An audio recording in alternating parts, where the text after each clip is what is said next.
سورہ الرحمن، خالق کی عظمت اور مخلوق کا جواب۔ بسم اللہ الرحمن الرحیم۔ السلام علیکم ورحمۃ اللہ وبرکاتہ۔ دوستو، آج ہم ایک ایسی روحانی یاترا پر نکلنے والے ہیں جو صرف ہمارے ایمان کو تازہ نہیں کرے گی بلکہ زندگی کے ہر اندھیرے میں ایک چمکتا ہوا چراغ بن جائے گی۔ آج کی کہانی ایک ایسی عظیم سورہ کے بارے میں ہے جسے خود اللہ کے رسول ﷺ نے عروس القرآن یعنی قرآن کی دلہن کہا ہے۔ یہ کہانی ہے سورہ الرحمن کی، وہ سورہ جس میں اللہ سبحانہ و تعالی نے انسان اور جنات سے پورے 31 مرتبہ ایک ہی سوال دہرایا، مگر کیوں؟ آخر اس ایک سوال میں ایسا کیا تھا جو آگ سے بنے جنات کے سیدھے دلوں کو بھی پگھلا گیا؟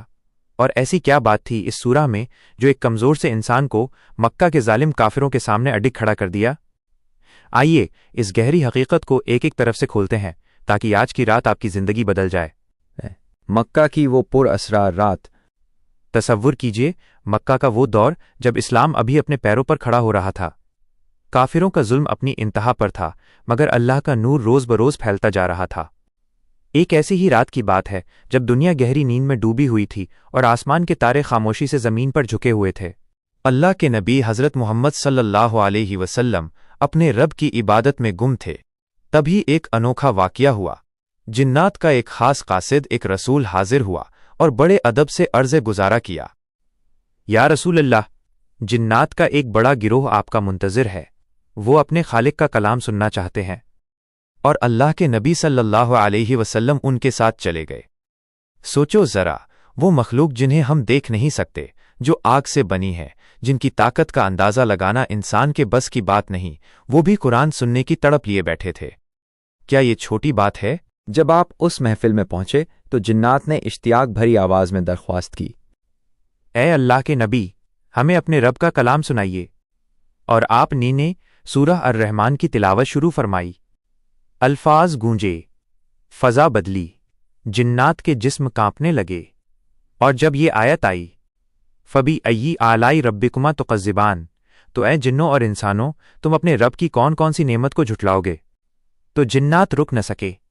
ان کے اندر سے ایک ایسی آواز نکلی جو قیامت تک کے لیے تاریخ میں درج ہو گئی، اے ہمارے رب، تیری کسی بھی نعمت کا ہم انکار نہیں کرتے، سب حمد اور سب تعریف صرف تیری ہی ہے۔ یہ کوئی لفظی جواب نہیں تھا، یہ ایک مخلوق کا اپنے خالق کے سامنے بالکل مکمل سر جھکانا تھا۔ یہ تھا سورہ الرحمن کا پہلا معجزہ۔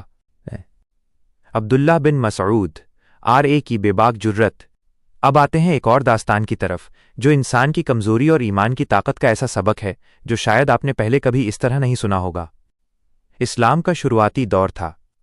کافران مکہ کا تکبر آسمان سے باتیں کرتا تھا۔ وہ کھلے عام مذاق اڑاتے تھے اللہ کے نام کا۔ جب الرحمن کا نام سنا جاتا تو وہ کہتے، یہ رحمان کون ہے؟ ہم تو اسے جانتے ہی نہیں۔ ان کا یہ غرور اتنا بڑھ گیا تھا کہ وہ سمجھتے تھے دنیا ان کے قدم چومنے کے لیے بنی ہے۔ ایک دن صحابہ کرام باتیں کر رہے تھے۔ کسی نے کہا، کافروں نے کبھی بلند آواز میں قرآن نہیں سنا، کون جائے گا انہیں سنانے؟ پوری محفل خاموش ہو گئی۔ پھر ایک انسان اٹھا، جسمانی طور پر بالکل دبلا پتلا، چھوٹا سا قد، آنکھوں میں گہری روشنی۔ حضرت عبداللہ بن مسعود RA۔ انہوں نے کہا، میں جاؤں گا۔ صحابہ نے کہا، تارانکن عبداللہ، تمہارے پاس کوئی قبیلہ نہیں، کوئی حفاظت کرنے والا نہیں، وہ تمہیں مار ڈالیں گے۔ مگر عبداللہ بن مسعود RA کے پاؤں اٹھ چکے تھے۔ وہ کعبہ کی طرف بڑھتے رہے، مقام ابراہیم کے پاس کھڑے ہوئے، آنکھیں بند کیں، اور پھر پوری قوت، پوری روح، پورے وجود سے سورہ الرحمن کی تلاوت شروع کر دی۔ الرحمن علم القرآن، خلق الانسان، علمہ البیان۔ الفاظ ہواؤں میں گھل گئے۔ کافران مکہ کے کان کھڑے ہو گئے۔ پہلے تو وہ حیرت میں رہ گئے، اتنی خوبصورت آواز، اتنے گہرے الفاظ، مگر پھر ان کا غرور جاگ اٹھا۔ وہ آگے بڑھے۔ انہوں نے عبداللہ بن مسعود RA کو اتنا مارا کہ ان کا چہرہ لہو سے بھر گیا، کپڑے پھٹ گئے، جسم زخمی ہو گیا، مگر تلاوت بند نہیں ہوئی۔ جب وہ واپس صحابہ کے پاس آئے تو ان کے چہرے پر خون تھا اور آنکھوں میں ایک عجیب سی چمک۔ انہوں نے فرمایا، اللہ کی قسم، آج جنہوں نے مجھے مارا وہ میرے لیے دنیا کی سب سے چھوٹی چیز نظر آ رہے تھے۔ دوستو، یہ تھا اس سورہ کا اثر۔ ایک کمزور انسان، کوئی حفاظت نہیں، کوئی قبیلہ نہیں، مگر سورہ الرحمان نے اس کے دل میں وہ آگ جلائی جس کے سامنے کافروں کی ساری طاقت راکھ ہو گئی۔ سائنس اور سورہ الرحمان، وہ راز جو 1400 سال پہلے بتا دیا گیا۔ اب آتے ہیں اس پہلو کی طرف جو آج کا پڑھا لکھا انسان بھی سنتا ہے تو حیرت سے ہاتھ سے کتاب چھوٹ جاتی ہے۔ اللہ فرماتا ہے سورہ الرحمان میں، مرز البحرینی یلتقیان بینہما برزخ لا یبغیان، اس نے دو سمندروں کو ملنے دیا مگر ان کے بیچ ایک ایسا پردہ ہے جسے وہ کبھی پار نہیں کرتے۔ سوچ کے دیکھو، 1400 سال پہلے عرب کا ایک انسان جس نے اپنی پوری زندگی ریت کے سمندر میں گزاری تھی، وہ سمندروں کے بارے میں یہ چیز کیسے جانتا؟ کوئی سیٹلائٹ نہیں، کوئی مائکروسکوپ نہیں، کوئی ریسرچ ویسل نہیں۔ آج کی ماڈرن اوشنوگرافی یعنی سمندروں کی جدید سائنس نے کنفرم کیا ہے کہ اٹلانٹک اور پیسیفک اوشنز یا میڈیٹرینین اور اٹلانٹک جہاں بھی دو مختلف سمندر ملتے ہیں ان کے بیچ ایک انویزیبل مگر ریئل دیوار ہوتی ہے، ایک نیچرل باؤنڈری ہے جو دونوں پانیوں کو مکس ہونے سے روکتی ہے۔ دونوں کا رنگ الگ، ٹیمپریچر الگ، نمک کی مقدار الگ اور یہ سب الگ ہی رہتا ہے۔ یہ سائنس کا ڈسکوری تھا 20ویں صدی میں، قرآن کا بیان تھا 7ویں صدی میں، اور اسی سورہ میں اللہ نے دو مشرق اور دو مغرب کا ذکر بھی کیا ہے، رب المشرقین و رب المغربین۔ آج سائنس بتاتی ہے کہ زمین کے جھکاو کی وجہ سے سورج کا نکلنا اور ڈوبنا ہر روز ایک ہی جگہ نہیں ہوتا، گرمیوں میں ایک ایکسٹریم پر ہوتا ہے، سردیوں میں دوسرے ایکسٹریم پر۔ یہ ہیں وہ دو مشرق اور دو مغرب، یہ ہے اللہ کا میزان یعنی پرفیکٹ بیلنس جس پر یہ پوری کائنات قائم ہے۔ 31 مرتبہ کا راز صرف تکرار نہیں، علاج ہے۔ کچھ لوگ سوچتے ہیں کہ ایک ہی بات 31 بار دہرانے کی کیا ضرورت تھی؟ کیا یہ صرف سٹائل تھا؟ نہیں دوستو، یہ ایک گہری حکمت ہے۔ پہلی بات یہ ہے کہ انسان کا دل بہت جلدی بھولتا ہے۔ ہم نعمتیں ملنے پر خوش ہوتے ہیں اور جب تھوڑی دیر گزر جاتی ہے تو ہم اس نعمت کو اپنا حق سمجھنے لگتے ہیں۔ اللہ جانتا ہے اپنی مخلوق کو، اسی لیے ہر بار نئی نعمت بتانے کے بعد پھر پوچھا، تم اپنے رب کی کون سی نعمت کو جھٹلاؤ گے؟ دوسری بات یہ بھی ہے، کچھ اسکالرز اور ریسرچرز نے بتایا ہے کہ انسان کی ریڑھ کی ہڈی سے پورے جسم میں جانے والی نروز کی تعداد 31 ہوتی ہے، بالکل 31، اور یہی نروز ہمارے جسم کے ہر حصے کو فیل کرنے کی طاقت دیتی ہیں، درد بھی، سکون بھی، حرکت بھی۔ جب وہ 31 بار کا سوال ہماری روح میں اترتا ہے تو وہی پورا وجود ایک شکر گزار لہر میں ڈوب جاتا ہے۔ اور تیسری سب سے اہم بات یہ ہے کہ یہ سورہ ڈپریشن اور اینگزائٹی کا بہترین علاج ہے۔ آج کے انسان کو الگ الگ مسئلے ہیں، کوئی کمپیریسن میں کھو گیا ہے، کوئی فیل ہونے کے ڈر سے تھک گیا ہے، کوئی رشتوں کے درد میں ڈوبا ہے۔ جب ہم دنیا کی چمک دمک دیکھتے ہیں تو اپنی زندگی بیزان لگتی ہے، تب یہ سورہ آتی ہے اور سیدھے دل سے بات کرتی ہے۔ آئے انسان، تیری آنکھیں دیکھ سکتی ہیں، کیا یہ چھوٹی بات ہے؟ تیری زبان بول سکتی ہے، کیا یہ چھوٹی بات ہے؟ تو سانسیں لے رہا ہے ابھی اس لمحے میں، کیا یہ چھوٹی بات ہے؟ میں نے زمین کو تیرے لیے فرش بنایا، پانی پلایا، پھل اگائے، رات میں سونے کی سوغات دی، اور تو پھر بھی مجھ سے گلا کرتا ہے۔